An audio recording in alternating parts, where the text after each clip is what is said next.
మండలం రుద్రారం గ్రామంలో 60 లక్షల రూపాయల నిధులతో నిర్మించి తలపెట్టిన ప్రాథమిక వ్యవసాయ సహకార సంఘం భవనం మరియు షాపింగ్ కాంప్లెక్స్ నిర్మాణ పనులకు జీఎంఆర్ శంకుస్థాపన చేశారు.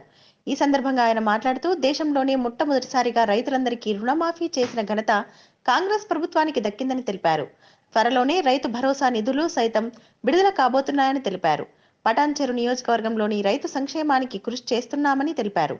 ఈ కార్యక్రమంలో కేసీఎస్ చైర్మన్ పాండు, మాజీ సర్పంచ్ సుధీర్ రెడ్డి, సీనియర్ నాయకులు దశరథ్ రెడ్డి, వెంకటరెడ్డి, మాజీ ఎంపీటీసీలు ప్రసాద్ రెడ్డి, రాజు, నరసింహారెడ్డి, వెంకన్న, యాదయ్య, సొసైటీ డైరెక్టర్లు, కాంగ్రెస్ పార్టీ సీనియర్ నాయకులు, కార్యకర్తలు పాల్గొన్నారు. అభివృద్ధి కార్యక్రమంలో భాగంగా సొసైటీకి ఆదాయం రావాలనే ఆలోచనతో స్థలము సొసైటీ ఆవరణంలో స్థలం ఉన్నది కాబట్టి అది ఇన్కమ్ సోర్సెస్ పెంచుకోవడానికి షాప్లు ఇనాగ్రేషన్ ఫౌండేషన్ ఇవ్వడం జరిగింది. మండల పరిషత్కి వెళ్ళి 8 lakhs రూపీస్ దానికి పెట్టడం జరిగింది.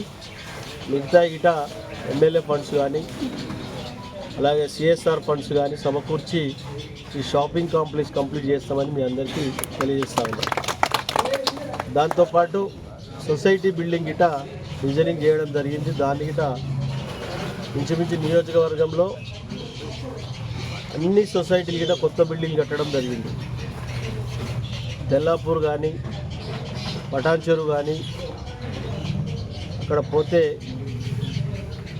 వాయిలాల కానీ గుమ్మడిదాల కానీ అన్ని సొసైటీ బిల్డింగ్లు అన్ని కొత్త బిల్డింగ్ కట్టి రైతులకు అందుబాటులో తీసుకొచ్చి వారికి అన్ని అనుకూలంగా ఉండే విధంగా సమకూర్చడం జరిగింది. తప్పకుండా ఇంకా సొసైటీ బిల్డింగ్లే కాకుండా నియోజకవర్గంలో ఉన్న సమస్యలన్నీ ఎప్పటికప్పుడు స్థానిక నాయకుల ద్వారా, స్థానిక ప్రజల ద్వారా, అధికారుల ద్వారా సేకరించి తప్పకుండా అన్ని రంగాలలో, అన్ని వింగులలో, అన్ని అంగులలో అభివృద్ధిలో ముందుకు వెళ్తామని తెలియజేస్తూ